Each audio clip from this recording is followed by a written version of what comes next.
Good afternoon, Musketeers. It's January 29th, 2016, and I'm Amira Savani. And I'm Nick Bergman. This is Xavier News. From the Xavier University Television Studio, this is Xavier News. Your campus, your region, your world. This is Xavier News.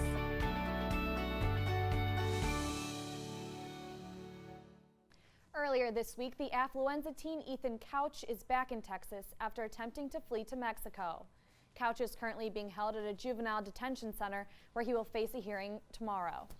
The Tarrant County Sheriff D. Anderson explains the three possible scenarios from the hearing, saying, quote, Couch could be released on bond, he could be ordered to stay at a juvenile facility, or he could be ordered to be taken into custody in an adult jail, end quote.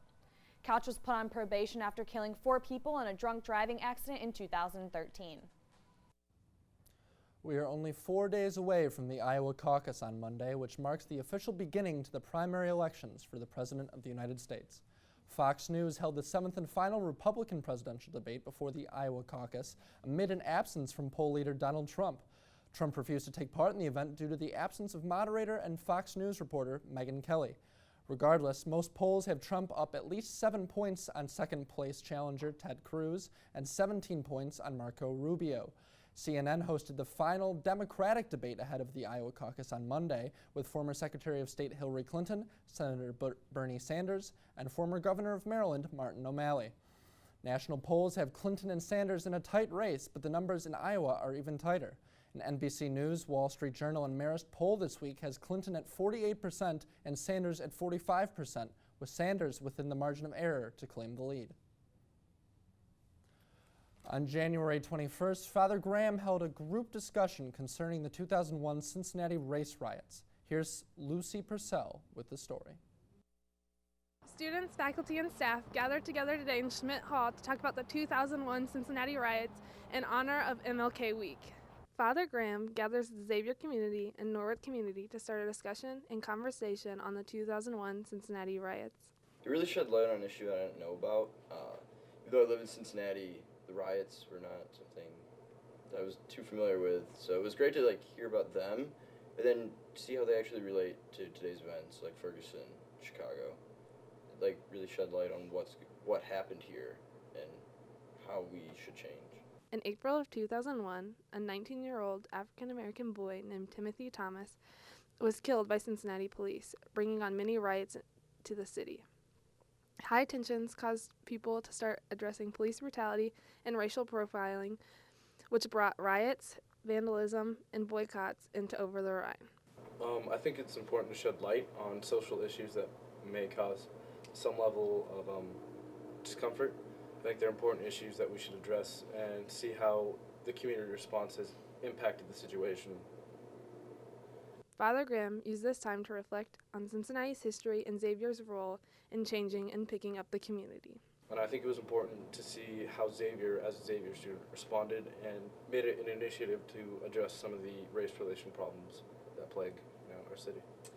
This was one of many conversations brought to the attention of the students during MLK Week, which the purpose of the week was to keep students thinking and talking about social issues such as race. I realized what's happening elsewhere across the country happened here before, and that we are vulnerable, and there's ways to fix it. And we've already taken a few steps in Cincinnati. To highlight really some of the historical struggles that our fellow black students have had to go through, and I think it's important to learn about the history that really went into it. Reporting for Xavier News, this is Lucy Purcell. Yesterday, Mark Zuckerberg became the 6th richest person in the world, passing both Charles and David Koch. The Facebook founder's fortune rose to a whopping $6.2 billion. The 5 people still ahead of him in wealth are Bill Gates, Amancio Ortega, Warren Buffett, Jeff Bezos, and Carlos Slim.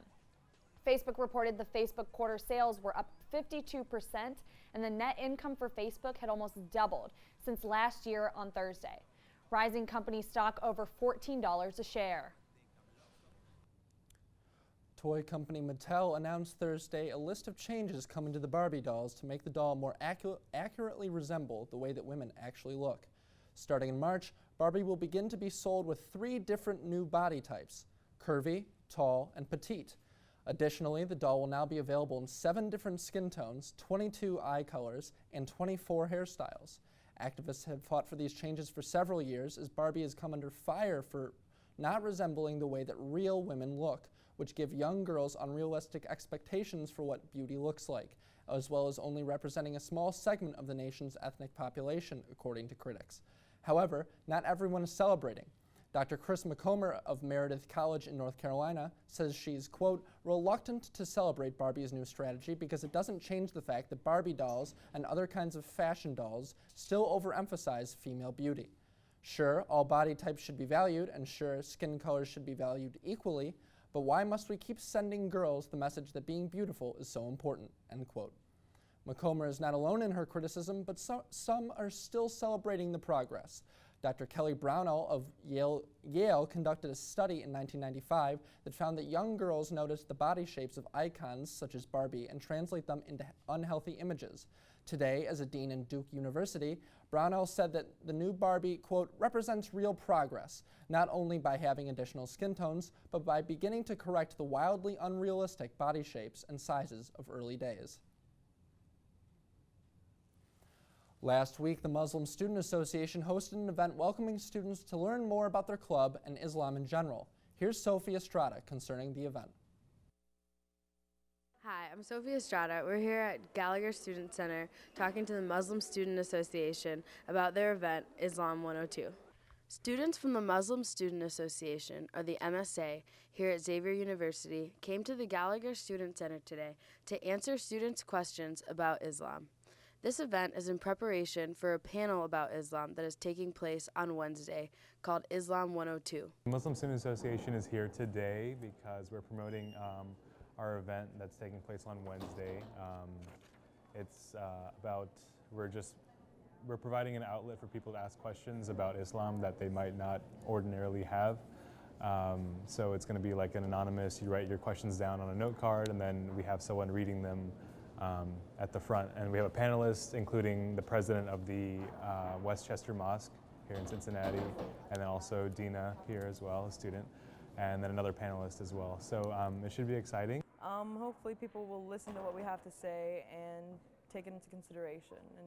The panel, as well as the Q&A session happening today, hopes to spread awareness about Islam in Xavier's own community of Muslim students, while also shutting down any negative preconceived notions of Islam and Muslim people that students may already have.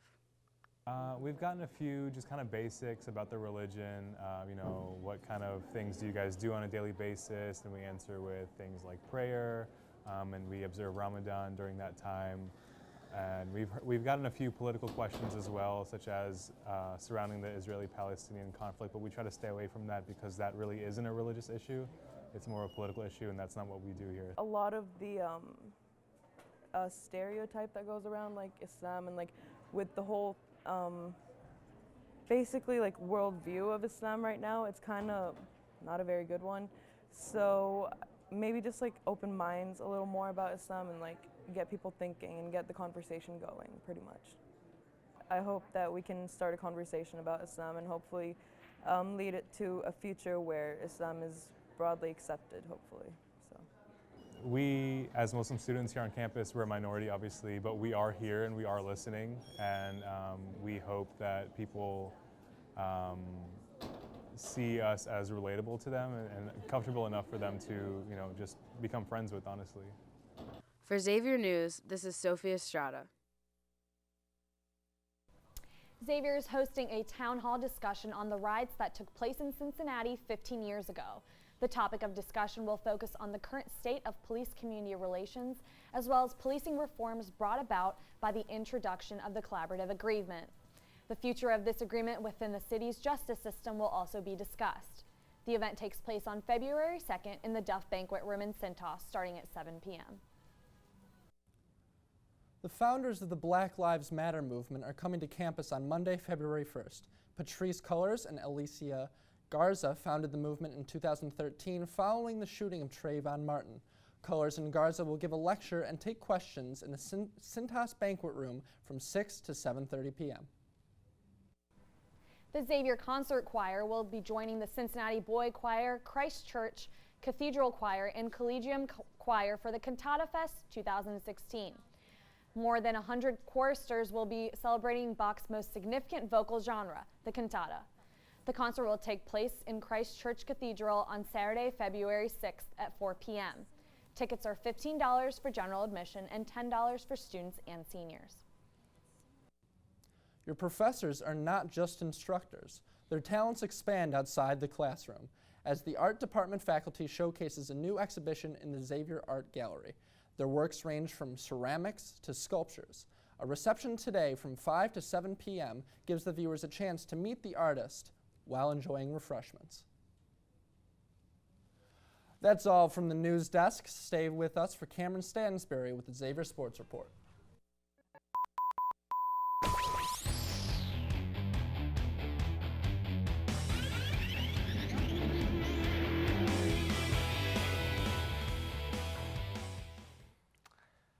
Hello and welcome back, Xavier Nation, to another edition of the Xavier Sports Report. I'm Cameron Stansberry.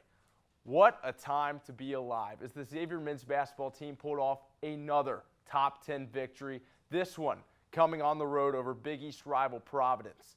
The Musketeers fought off a late rally led by Chris Dunn late in the second half to earn a huge Big East road win. J.P. McCura hit a clutch three-pointer with just under a minute to go in the game to seal the deal for Xavier. Both Jalen Reynolds and Trayvon Blewett led the team in scoring with 15 apiece, while Reynolds also recorded his third double-double of the season with 11 rebounds. The Musketeers currently sit at 18-2 overall and now boast a 6-2 record in Big East play.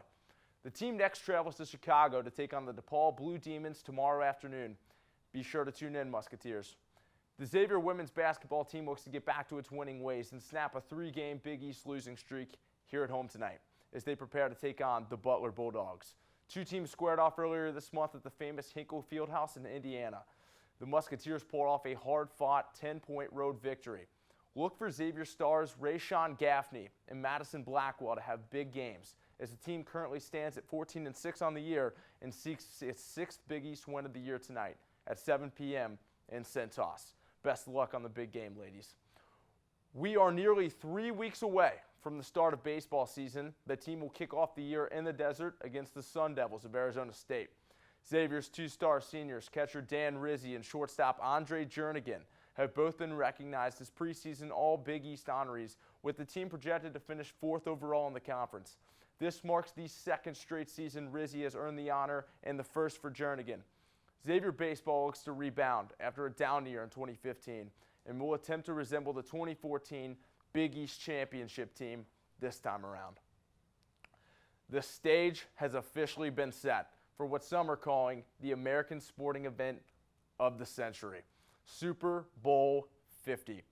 The golden anniversary of football will feature NFL best 17-1 Carolina Panthers taking on what could be the last stand for future Hall of Famer Peyton Manning and the Denver Broncos.